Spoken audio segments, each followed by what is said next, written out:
à tous et bienvenue dans cette nouvelle vidéo. On se retrouve aujourd'hui pour la seconde partie de la réalisation de cette robe. On va passer à la couture. Et si vous n'avez pas vu la première partie de cette vidéo, je vous la mets à la fin de celle-ci pour que vous puissiez aller la regarder.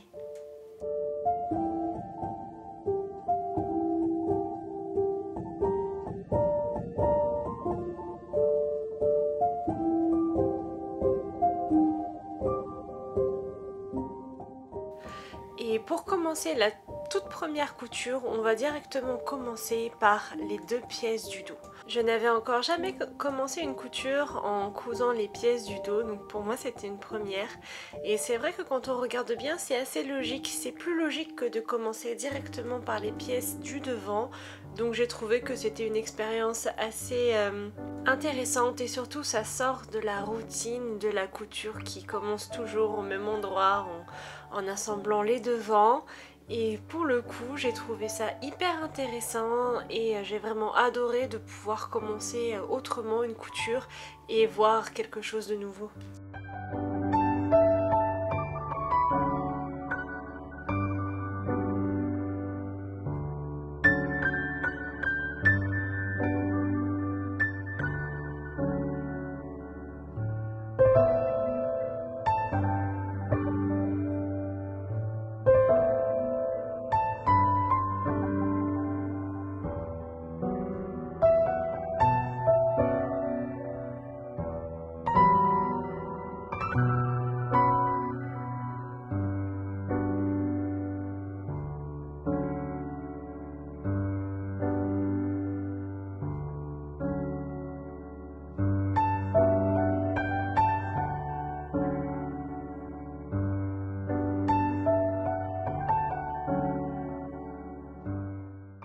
Et si vous me suivez depuis un petit moment sur ma chaîne, vous savez que je ne couds pas avec des machines modernes.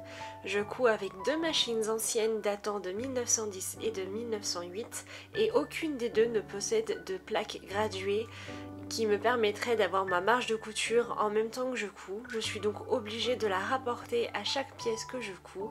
Et donc là je vous montre ma technique.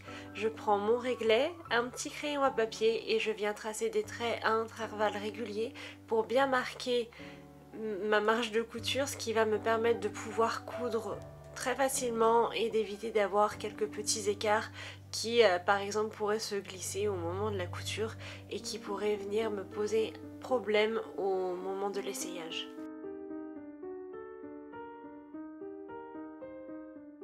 Et bien sûr, vous avez le bonjour de Mystique qui, comme dans chaque vlog, vient voir ce que je viens faire et faire un petit coucou au passage.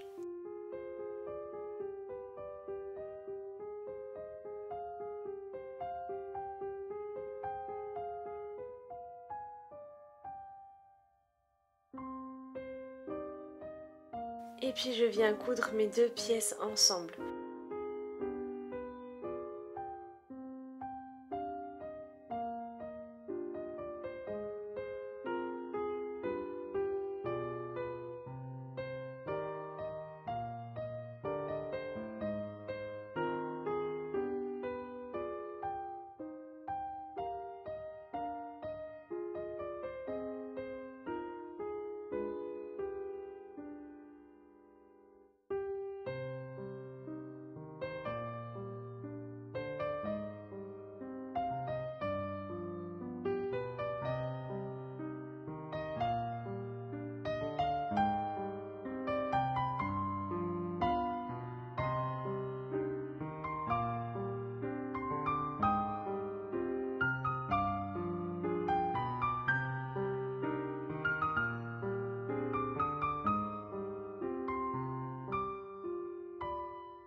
La petite difficulté de cette robe, c'est que c'est une robe en taille princesse, donc il y a énormément d'arrondis et il va falloir bien évidemment mettre énormément d'aiguilles.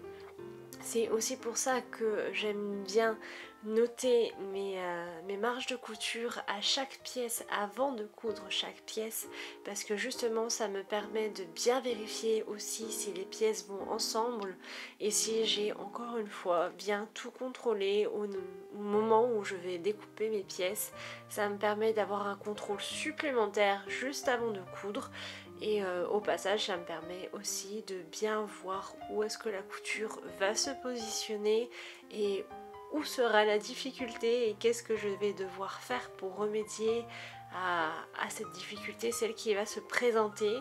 Et donc ça m'apporte énormément, c'est vrai que ça fait vraiment jouer l'œil, ça permet d'avoir une autre vision, quelque chose de plus approfondi dans la couture qu'on va faire, et j'avoue que c'est quelque chose que j'adore, et je pense que rien que pour ça je ne pourrais pas retourner aux machines modernes, celles d'aujourd'hui.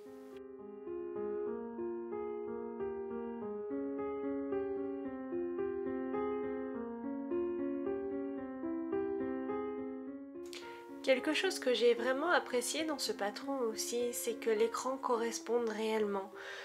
La difficulté que j'avais moi durant mes études de couture, la formation que j'ai faite, c'est que l'écran, à chaque fois que je devais faire une réalisation, ça n'allait pas. Il ne correspondait presque jamais, et les rares fois où il correspondait, c'était vraiment bizarre parce qu'en fait ça correspondait mais il y avait un décalage au niveau de l'ourlet, donc il fallait tout le temps que je compense. Donc là, avoir une couture où l'écran se rejoigne et où il n'y a pas de problème, ça a été vraiment un véritable bonheur, c'était très appréciable.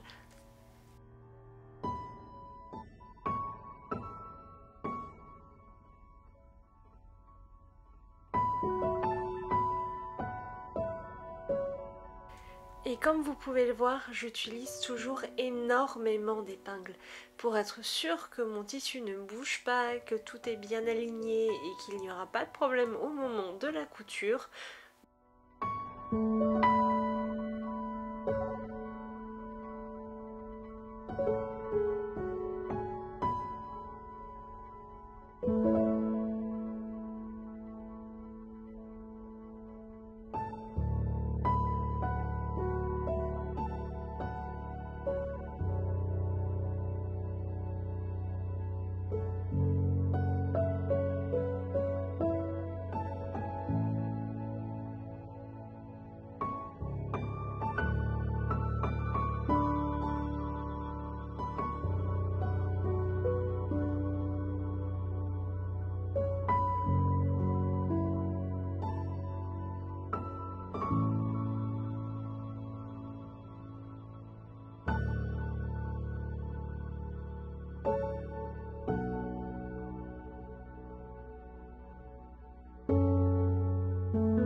Et voilà, on passe au moment le plus difficile d'une couture princesse, l'arrondi.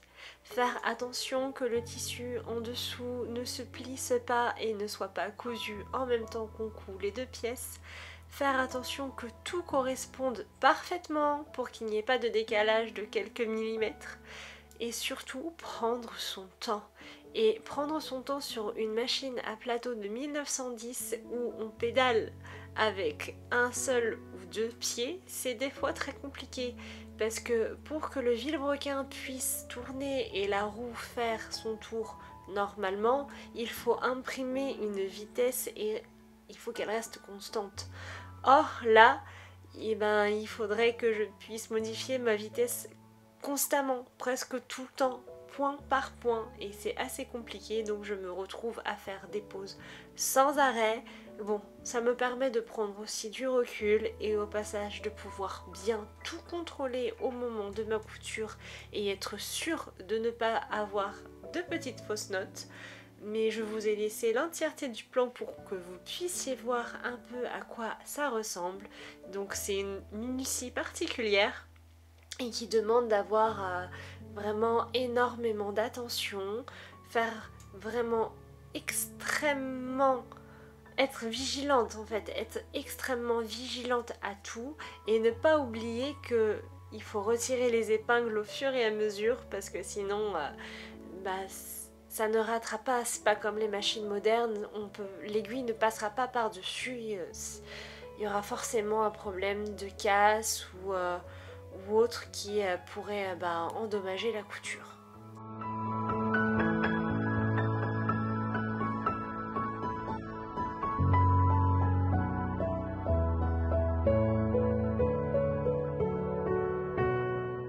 Et puis bien évidemment le repassage va de pair avec la couture.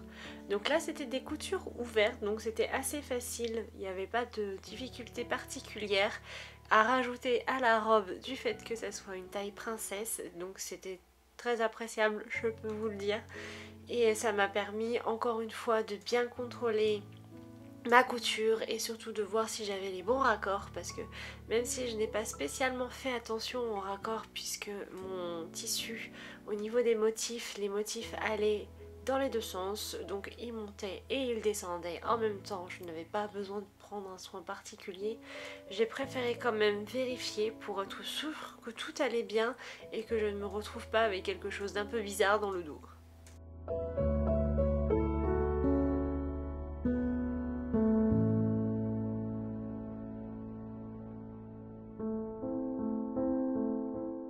Et la petite étape supplémentaire obligatoire que j'ai empruntée au tailleur, c'est d'utiliser ce petit coussin qui s'appelle un cochon. Oui, c'est trop mignon, ça s'appelle un cochon de tailleur. Et à l'utiliser pour bien venir ouvrir mes coutures, mais surtout imprimer la forme de la taille princesse en fait au tissu. Et au passage, utiliser cette technique va me permettre de ne pas cranter mon arrondi, ce qui fera que je n'aurai pas des petites dents de crocodile au niveau de ma couture et qui va me permettre pour le coup d'avoir une couture totalement plate et qui permettent toujours d'avoir cet arrondi que l'on recherche dans une robe princesse. Et donc si vous avez jamais testé, je vous invite à le faire, ça change vraiment la vie parce que ça évite, comme je vous l'ai dit, d'avoir des petites dents de crocodile ou de fragiliser votre couture en faisant des crans. Ça permet de la garder intacte et surtout de bien la mettre, de bien l'ouvrir, de bien ouvrir votre couture sans avoir de problème derrière de petites dents.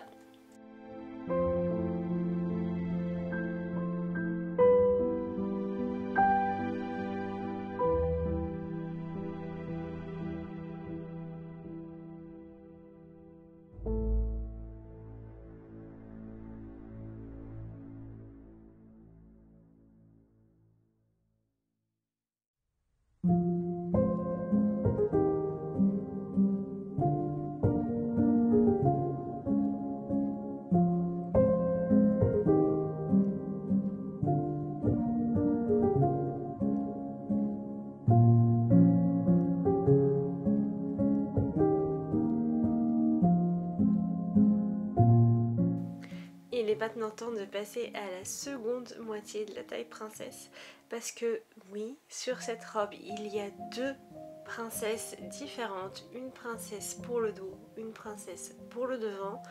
Celle de tout à l'heure c'était celle du devant, ce qui permet d'avoir vraiment au niveau de la robe une couture absolument parfaite qui va bien venir épouser les formes du corps et donner cette amplitude impressionnante au niveau de l'ourlet qui va permettre d'avoir une robe hyper féminine en fait, qui met vraiment en valeur le corps féminin et qui permet d'avoir cette impression un peu hors du temps d'une robe qui peut venir des années, je sais pas, 50, 40 et qui permet d'avoir quelque chose qui pour le coup correspond très très bien au corps féminin.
Et après avoir assemblé l'entièreté des pans de cette robe et fait bien évidemment une longue séance de repassage, il est maintenant temps de venir coudre la parmenture.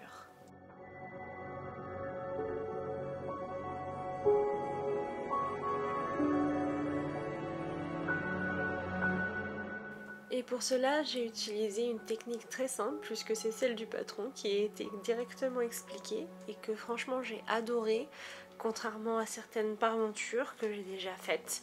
C'est venir prendre la pièce, la mettre endroit contre endroit sur la partie gauche de la robe, puis ensuite endroit contre endroit sur la partie droite, venir coudre et assembler ensuite au niveau du col dans le dos. J'ai franchement adoré cette technique, c'était très facile et vraiment c'était bien plus simple que les parmentures que j'avais déjà faites.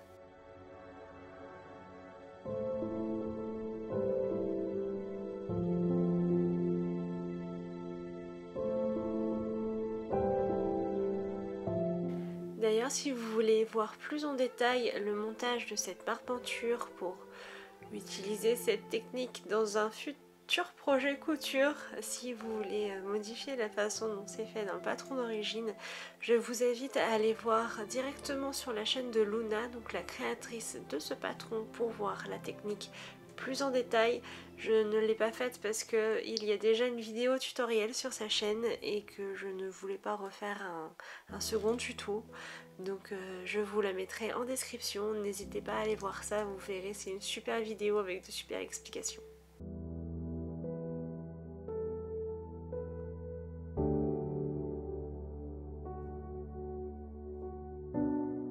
Voilà le rendu, arrivé à environ la moitié de la couture. Je vous avoue qu'à cette étape-là, je me suis vraiment demandé si j'allais garder cette robe parce que je trouvais qu'il y avait quelque chose d'assez bizarre, mais en fait, une fois les manches ajoutées, elles changent carrément de dimension, c'est tout autre chose, vous verrez, c'est magnifique. Et en parlant de manches, il est maintenant temps de passer à la fente des manches.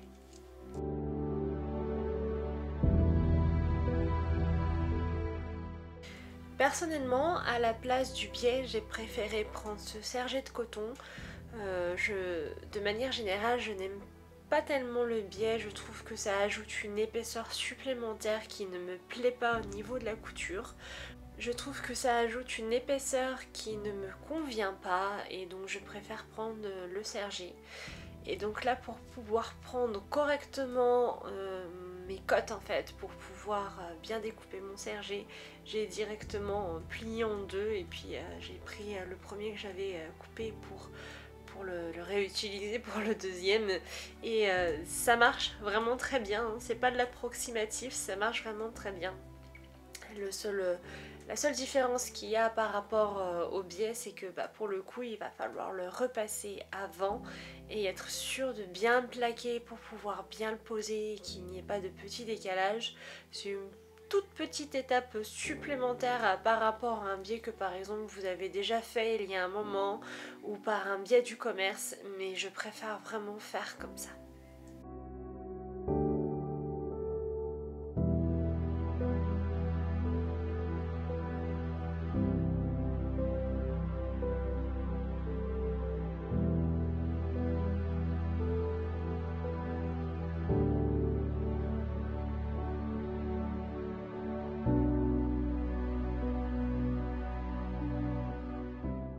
Et là, il va vraiment falloir prendre son temps. C'est une étape assez technique de ce patron, c'est venir poser le biais correctement pour être sûr que tout soit bien pris à l'intérieur en sandwich et que ça ne bouge pas au moment de la couture.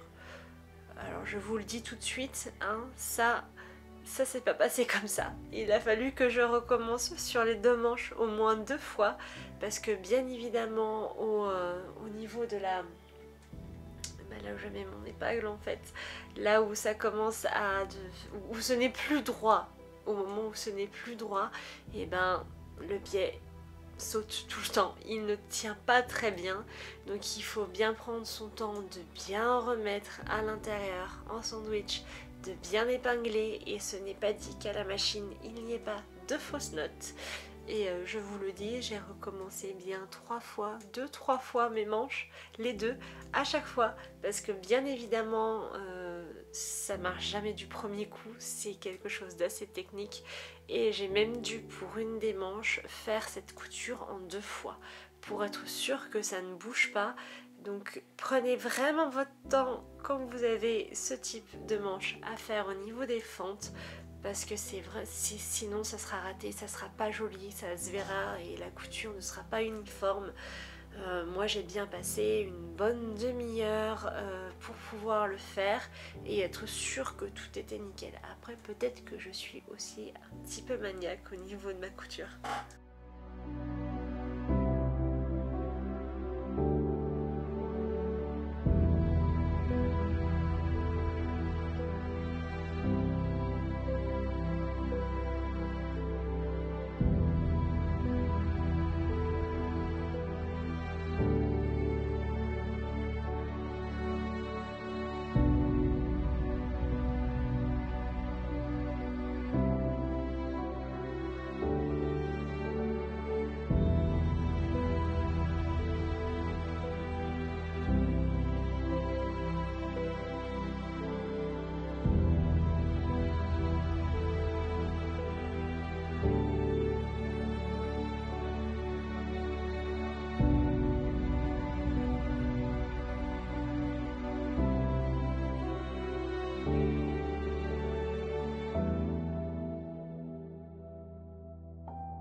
Et comme vous pouvez le voir, c'est vraiment assez difficile une fois arrivé au niveau de l'arrondi.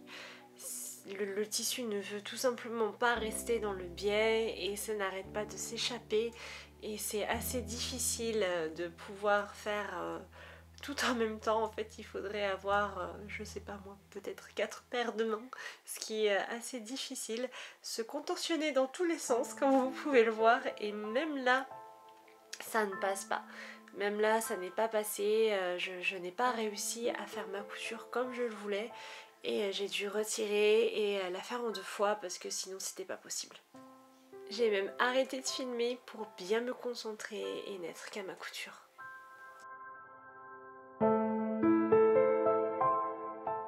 Et après cette étape très minutieuse, on va passer à une étape qui l'est un peu moins, c'est faire les fronces. Donc sur ma machine à coudre de 1910, je n'ai pas la longueur de point qui s'ajuste automatiquement en tournant une petite molette avec la longueur de point décrite. C'est une vis sans graduation, donc il faut que je tourne à chaque fois à gauche ou à droite pour avoir un point plus grand ou plus court.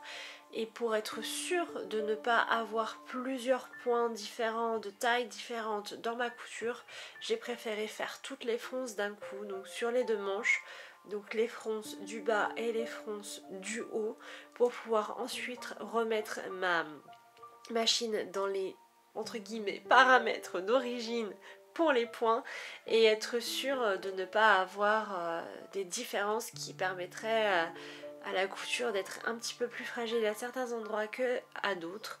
Et je dois dire que j'adore coudre avec un point assez petit qui est assez difficile à découdre, et donc tomber en panne de canette sur un fil de fronce m'a vraiment arrangé parce que pour le coup c'était assez facile à défaire, à contrario d'un fil de couture normal que j'utilise normalement avec un point très petit. Et là je peux vous assurer qu'habituellement c'est très difficile à défaire, donc j'ai apprécié tomber en panne à ce moment-là.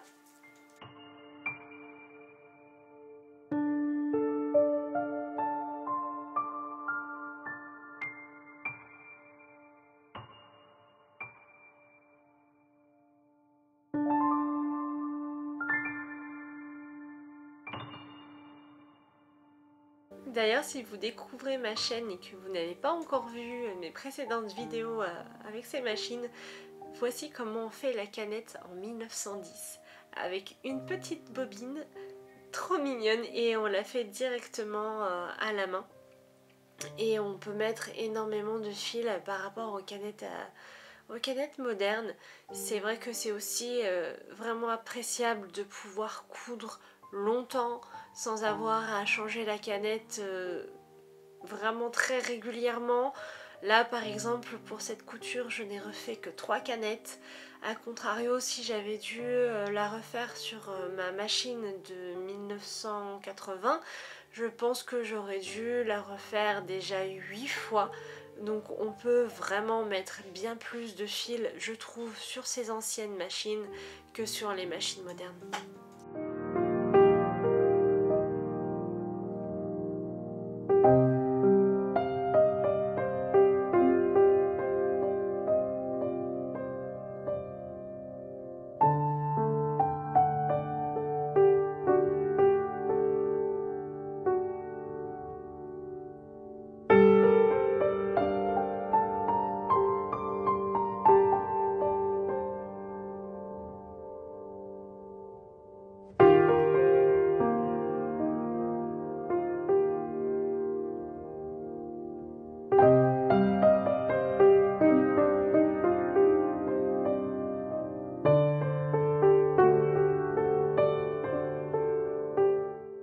Et voilà, je peux donc maintenant repasser à la couture de mes fils de fronce.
Et puis je vais venir former ma manche avant de faire les fronces.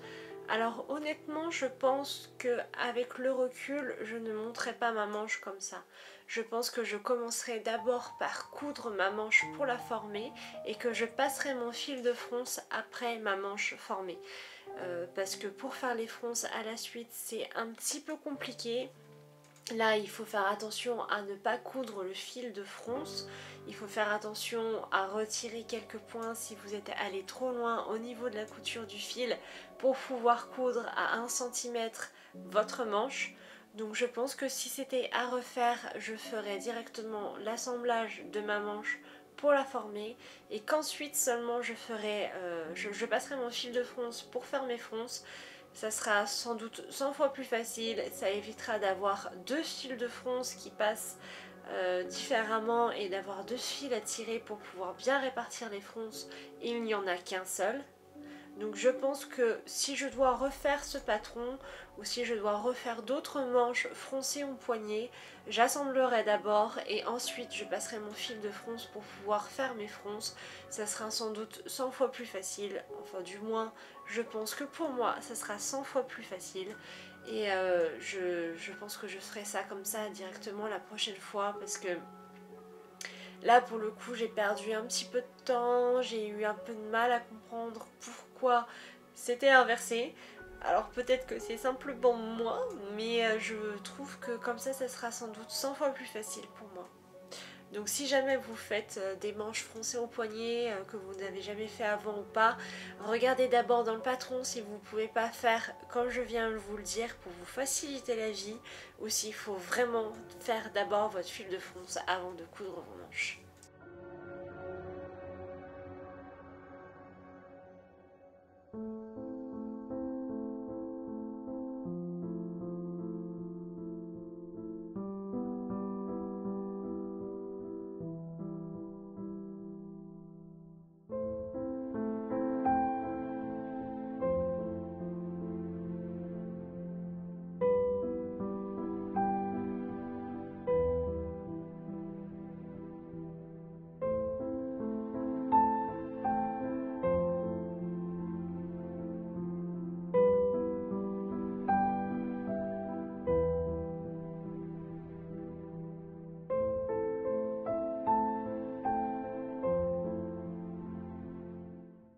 Et puis j'ai connu une nouvelle difficulté au niveau des manches.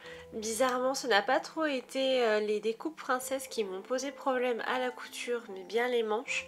J'ai commencé par faire mes empiècements au niveau des poignets comme il était noté sur le patron. Bon, j'ai fait quelques erreurs parce que j'ai essayé de faire quelques modifications comme une insertion de dentelle.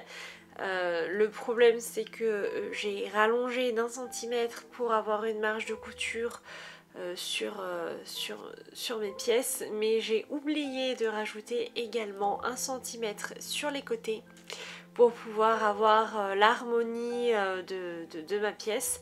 Donc bah forcément j'ai eu quelques petits problèmes, c'est devenu légèrement trop court pour pouvoir faire ma boutonnière. J'ai donc contacté la créatrice en lui montrant, en lui demandant qu'est-ce qui avait bien pu se passer parce que honnêtement je ne comprenais pas du tout. Donc elle m'a expliqué, on a vu ensemble plusieurs solutions pour essayer de rattraper ma manche sans avoir à défaire et à refaire. Mais honnêtement, même si c'était de bonnes idées, même si c'est quelque chose que j'aurais vraiment pu faire, que j'aurais apprécié faire parce que c'était une nouvelle technique, c'était quelque chose de nouveau que je pouvais faire à ce moment-là, j'ai préféré tout défaire et refaire directement mes empiècements, mais cette fois j'ai fait quelque chose de totalement différent. Il n'y a pas de boutonnière au niveau du poignet. J'ai surtaillé ces pièces là pour qu'elles fassent environ 90 cm de longueur pour pouvoir nouer un lien. Donc la fermeture, au lieu de se faire en boutonnière, se fait à l'aide de petits nœuds sur l'arrière du poignet, et j'avoue que ça donne une dimension totalement différente à la robe. C'est que ça lui donne quelque chose d'ultra romantique, vraiment quelque chose de très joli. J'adore, c'est une solution que j'adore, c'était celle que j'avais choisie au départ et puis je m'étais au final rétractée pour de la dentelle. Et ben j'aurais mieux fait de suivre mon instinct premier et de le faire immédiatement.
Et si vous me suivez depuis un moment, vous savez sûrement que je déteste les surpiqûres, c'est quelque chose que je n'apprécie pas du tout. J'ai donc décidé de venir fermer mon empiècement entièrement à la main. Ça m'a pris un long moment, mais au moins c'est invisible et il n'y a absolument pas de surpiqûre, ce qui me va parfaitement.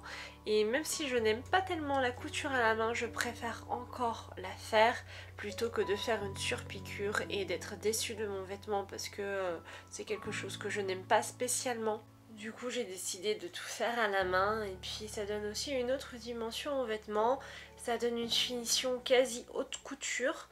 C'est quelque chose qu'on le voit souvent en haute couture, de faire des finitions à la main plutôt qu'à la machine. Et c'est vrai que c'est quelque chose que je préfère faire, c'est quelque chose vers lequel je tends. Je préfère de plus en plus utiliser des techniques de haute couture, des techniques de tailleur, plutôt que des techniques de couture floue. Et donc je préfère 100 fois ne pas faire de surpiqûre et de prendre mon temps pour faire un point invisible à la main. Je trouve que ça ajoute en qualité, je trouve que ça ajoute à l'esthétique et puis surtout c'est quelque chose qui pour le coup va me plaire puisque je n'aime pas la surpiqûre et donc je suis sûre d'être quelque part fière d'avoir fait parce que c'est quelque chose qui va me ressembler, qui va 100% être moi et avec lesquels je vais être en accord.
Et c'est sur ces derniers instants de couture à la main que je vous laisse. J'en ai terminé pour cette partie 2 de la couture de la robe céleste. On se retrouve bientôt pour la troisième partie qui comprendra les finitions, le reveal et un petit débrief sur la couture de cette robe. Je vous dis donc à bientôt sur ma chaîne pour de nouvelles aventures extraordinaires.